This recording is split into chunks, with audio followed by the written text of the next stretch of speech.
You know, for somebody who likes rules, I don't follow very many. You do not.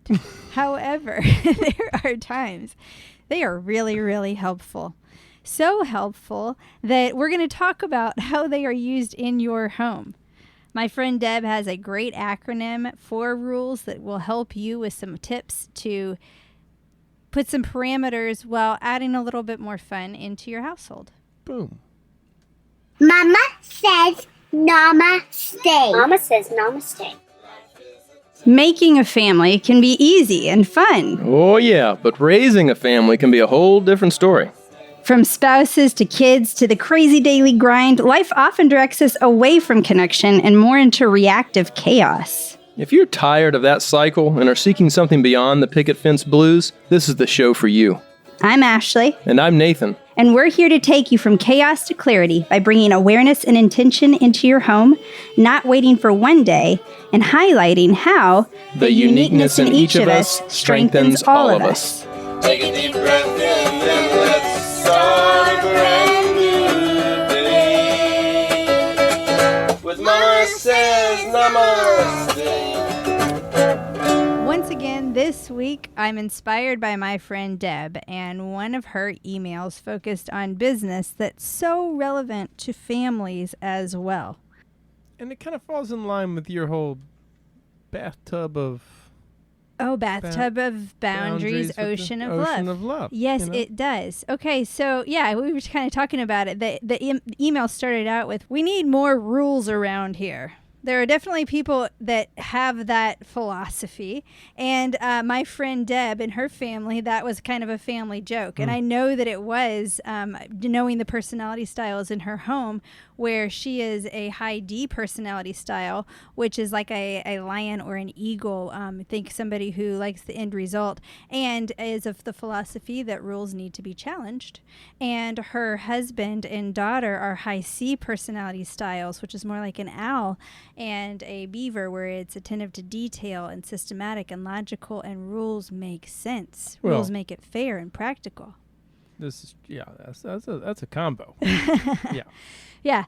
And so with it, so anyway, so the whole saying was kind of spurred on at the beginning of yet another one of my friend Deb's emails. And as I mentioned last week, Deb is the founder of Strength Leader. She also is one of the head coaches with the John Maxwell team. She trains the coaches there and talks to them about leadership. And so this was coming under the guise of leadership, but, you know, ironically, she opened the email sharing about the family story because, oh my gosh, I mean, when we think of parenting, there are different types of parenting, and you have, you know, authoritative parenting where you have a lot of rules, and this is very black and white. And then you have permissive parenting where it is completely run by children. And right. I mean, in our radical unschooler world, I mean, there's a lot of that can go on. And so, do you need rules? That goes to what you were just referencing, a bathtub of boundaries and an ocean of love. That is a saying that it was an analogy that I came up with when Clara was 2 and challenging us on every rule, questioning everything. All that of we our had. plans. All of our plans were thrown out the window when we had this very curious and wise beyond her years child who would call us out on everything. And so anyway, as I was trying to kind of wrap my head around giving her guidance, I came up with this idea of bathtub of boundaries, ocean of love. And if you've been listening to the podcast for long, you have heard this numerous times, and we have a whole podcast episode on it as well. And the philosophy on that is simply having, you know, you can have a toddler who's having a blast playing in the bathtub, has all their toys there, and they can play contentedly for quite some time. Take that same toddler, go out to the middle of the ocean and drop them there with nobody around, and that's a terrifying experience. They don't know where the bottom is. They don't know how far either way. And not knowing any boundaries can make that, you know, that water playtime go from fun and safe to terrifying. Mm-hmm. And so when we don't give any kind of regulation, any kind of we like to call them guardrails as opposed to rules. Because again, I'm of the rules are meant to be challenged. And quite honestly, Nathan, I'm way more of a rule follower than you are. Which is funny because I should be more of a rule follower than you are. Again, you are such an anomaly. Well, I say this, I mean, Nathan is a good example that there's always an exception to every rule, because when it comes to being an S personality, he tends to also be, you're one of the most assertive S's that I have ever met. And I disagree with that. Yeah, there are, and not, being okay with doing something outside of the norm, and that's you in every single way. And there will be some secret parameters where I'm like, nope, I don't go past that. Like there'll still be some rules in there. Yeah, I mean, well, we all have our own rules, and we all set our own guardrails, and that's the whole point. So we do guardrails in our household, and those are those guardrails to bump across, just like your bathtub boundaries, that help our family to understand, and that's all of us included, how to treat each other to get the best out of each other, I mean, for the best interaction in our household. Absolutely. And so we understand that when we do this, and I mean, some of our, our quote unquote rules are going to be, our family mission statement: explore, respect, listen, connect, learn, and love. When I was growing up, my family mission statement was a poem. It was called "In a Safe Place," and there's one whole paragraph of it that says, "In a safe place, the rules are few and fair, and are made by the people who live and work there, including the children." And that was something that I respected in my home growing up. Not to say that I did not, defy them at times, like all of us do. What? But I respected those at home, and we've done the same thing here, where the rules were not just made by the parents, but I mean we've actually had our children suggest much worse consequences than we would for things. This is true. So we let our kids be involved in what seems like a reasonable consequence, because we look for natural consequences for things. And so when we set any guideline, we're explaining it with the kids. Yeah. We're talking about that because we're going to be allowing our second child, who has now earned the opportunity to try a phone. We're not just giving her a phone with no guardrails.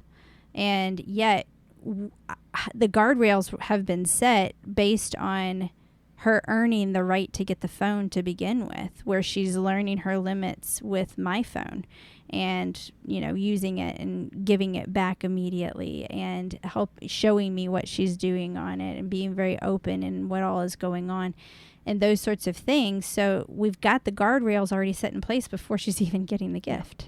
And that's the beauty of it, is, just kind of dummy proofing yourself, like knowing your weaknesses, knowing how you respond to those sorts of circumstances can really help you prepare for a situation like that. Right. So we've talked a lot about prepping for the why behind the guardrails. And so Deb's email, going back to that, is the acronym of rules, and it lays out how you can do this in a really powerful way. And it's obviously both at work and at home. So number 1 in this is recognize and appreciate your differences. Yeah, and this is a beautiful one because, we all have our own strengths. And finding those strengths, or recognizing those strengths in each of us, and helping to kind of bring those out, it's just encouraging, because you don't want to carbon. I think as a parent, there's a level of you that you want a carbon copy of yourself. Like you want those rules and those that ethos kind of transferred over, but you also want that individuality of each kid. And there's appreciation for that. Like I like the fact that it's not just coming off of the assembly line out of Ashley. Here's the same child. No, they are not. Wouldn't that be? It'd be easier that way. Then you could write a book. Yeah. Then you could write a book about parenting if it was that way. But everybody is unique, and like you say, the uniqueness in each of us strengthens all of us. Stick with us a little longer. Yeah. So. Yeah, and I mean, recognizing and appreciating differences is also, I appreciate what I appreciate the master negotiators we have in our household. I also recognize, I recognize though how I'm going to approach them and how I'm going to interact with it. And for some, there may be a little bit shorter leash than others because of how often that interaction happens. There you go. All right, so recognize and appreciate differences. Then the U for rules is understand that all generations bring value to the table. Yeah, we all have a perspective, and we forget that perspective. In others, that everybody's coming with a different viewpoint. Yeah. Well, and this one's coming. Deb's talking about this from a business perspective, and so recognizing there in business that we have this era, we have a lot of lifespans, a lot of different generations that can be represented in the workplace, and so sometimes that can be undervalued. Sometimes both ends of the thing, too young, too old. At home, we oftentimes can disregard our kids. And I have to say, just a little thing on my soapbox, don't ever talk in front of your children and assume that they are not hanging on every word. And that is your young children. I so often hear parents talk over their toddlers, assuming that their toddlers are not processing what they say. And I know firsthand they do. I experienced it as I talked about my toddler Clara at 1.5, 2 years old in front of her grandma. And I was talking about her behavior, and I was watching as my child was reacting to how I spoke in front of her. And our kids hear, and our kids understand oftentimes well before they are speaking. So keep that in mind. If your child is already speaking, it doesn't mean that every kid is hearing every word, but I know some of them are, and you don't know which words they are hearing. And so watch what you say in front of your children. Speaking to them. Right. They're in the room and they do have a voice. And so keep that in mind. They all bring value to the table. They all have feelings and emotions sitting at that table. So take that into account, because those are the energies floating around your home. Okay, off my soapbox. The L in rules is to lead a team of leaders. What does that mean? That means instead of being told what to do, I'm empowering you with the confidence for you to know what to do and to step into it. You mean you're letting me mess up? Yeah. All right. Yes. Oh my gosh, I was so excited, humbled, and proud of Juliet for her choice in podcast topic 2 weeks ago. The fact that I asked her what to do, and Jules, just like I do, tends to gravitate toward the things that she needs to call herself out on. And so the struggles in her own life, she starts speaking about. And I recognize that as my daughter's mother, whatever, you know what I mean. The fact that we are so similar, I recognize that that's whenever I do that, like I subconsciously bring up the conversations, because as I speak it, I have to be accountable to it, because it's important for me to be true to my word. And so if I speak it, it becomes real. Yeah, I have to be accountable to that. And so, for Juliet to want to speak on what is a growth mindset and how to get from A to Z, when she has admitted to her struggle with wanting to go straight from A to Z, to go from, 0 to awesome without the hard work of practice and learning and figuring things out. And so, oh man, I so love that. And I love seeing that, the growth and the insight in the girls. And I've learned so much from them too. And so if we can empower them and give them a voice and ask them questions, just like last week we talked about, asking the 5 whys. I mean, what are the questions that you can ask to bring out these new insights and the wisdom and perspective you may get from all literal heights in your house. There you go. All different perspectives. They all see different views, and being curious about those views can open this whole world that you don't even realize sometimes exists. because you're looking from your own perspective. The next is engage candidly with others. And, just be real. Sometimes we put on this facade of who we think the world needs us to be. And you know who the world needs you to be? You. and so it is true. We forget that. I'm reading a book called Fierce Conversations, and that's one of the things that they talk about is so much time in business. Let's take business for example, is wasted playing the game, the corporate ladder game. Well, you think about the same thing in your family. Like, so much time can be wasted playing this game, these facades. And if you're just honest and true and speak your truth of right now, this is what I believe, it can change. It's okay to change. Red light, green light. I think that's been the greatest lesson in my life is red light, yellow light, green light. Is you don't have to, nothing's permanent. You can try things for a while. But, just giving yourself room to explore that is quite valuable. Yeah. And it's been really fun for us to do this with people of all ages and sit down and have a real conversation with a 4-year-old. Oh my gosh, it's a hoot. Mm-hmm. It's really fun, and it's fascinating it's always fascinating to me how much kids surprise me with their insights and their observations when we think they aren't paying attention. Oh, well, that's the thing is when you think they're watching, they're not. But That's true too. but when you think they're not watching, they are hanging on every word. Oh yeah. All right, and then our last one, our S, is to set clear expectations. And you get you earn the right to inspect what you expect. But if you have not voiced that to anybody else, then, watch your criticism first. We are not equipped to be mind readers. At this point in our, human consciousness, figuring out our own brains is enough. We're not even capable of using our whole brains. Yeah. So let's just focus on our own brains. And that means it's our responsibility to communicate that to others. If you have a desire in your home that really you feel passionate about, it is your responsibility to share that with your family. And so if you've got a personal goal, I encourage you to share with your family, because that's an opportunity for accountability and including them in aspects of your personal life, because they are your intimate family. Mm-hmm.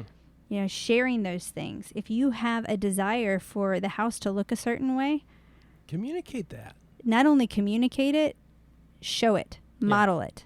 I've made the mistake of just assuming that somebody knows how to clean the way I clean. Yeah. And finding out my husband didn't know what the word scour was. Come on. I can't believe that. Whatever. So figure out, be very, very clear with your communication. Share where you're at or share what your desires are so that you, and do it in a way, again, where this is not, we don't talk at not each condescending. It's like, use hot water and soap and scrub until there's no more trash seen. No, you just consider how do you want your interaction to be? Yeah. We look for ways to support and encourage each other. And oftentimes I know that we use humor a lot of times, and so there are times where when we're sharing our expectations, it's laced in a whole lot of laughing and being silly and obnoxious about it. So we do a lot of that to share, where we all recognize the ridiculousness of our flakiness. Yeah. But figure out how to best communicate. And I know another way for me is oftentimes it's either in humor, or if I have a lot of emotion that I'm not that great at handling, I'll get angry on something, then I don't want to communicate in anger. So it's better to look specifically at my own feelings, because if I own my own feelings, then I'm explaining my feelings versus the opportunity to attack another. Mm-hmm. And so if you're wanting to share an expectation and you are struggling with how to do that, Recognize, be careful with how often you're saying you. Be careful with how often you're saying should or need. Can't. Any absolutes. Won't. Never, always. Yeah. These are all divisive words in a conversation. And so, especially if I'm already feeling in some charge in this, the best thing that I can do for the sake of our relationship, whether that's with my children or with my husband, is to first off take a breather and make sure that I am in a place that I am okay, I am willing to listen. Because if I am not in a place that is willing to listen, there is not a conversation to be had. No, now's the time. Yeah. It is okay to take a break. Don't force confrontation. And respect that for those who want to get it out of the way. Yeah, and respect for respect and be willing to come back to it as well. But yeah, be open and honest and be willing to go there and share that with your family, because when you share the small things, it keeps it from being the big things. And when you own your emotions, you are getting better equipped with knowing your emotions, recognizing them, and getting the tools to navigate them. And you are sharing with somebody else something that is 100% in your control. You are saying, this is the feeling I am getting when you do this, and I want to communicate it with you. This is the part that I am in control of, and I am letting you know that this is how I am perceiving it. Yeah, we're hitting muddy water. Yeah. When this happens. Yeah. So you're aware. Yeah. And awareness is the key. Just having some awareness of what's going on, of the rules, of how others are feeling. You can really change the way you navigate, and you help your children navigate all these wild personalities we're carrying around with us. So again, rules are recognize and appreciate differences. You understand that all generations bring value to the table. L, lead a team of leaders. E, engage candidly with others. And S, set clear expectations. So work on the guidelines in your home. Collaborate with your kids. And I'd ask a few why questions and help them to come up with some ideas on maybe what consequences there are and how you can create some good guidelines in the home that maybe are things that they're setting up for you all. Yeah. It creates such an amazing level of awareness in the family and a feeling of empowerment by everyone, because you are coming together as a united front. You're looking at how to be a team, which again creates that synergy and celebrates how the uniqueness in each of us strengthens all of us. Ooh, boom. I got it wrong. Namaste. Up with the rising sun, already on the You're not gonna let me redo it. I have to Namaste. Life is a tangled mess, and you don't have to stress. Mama says namaste. 'Cause today I will stand up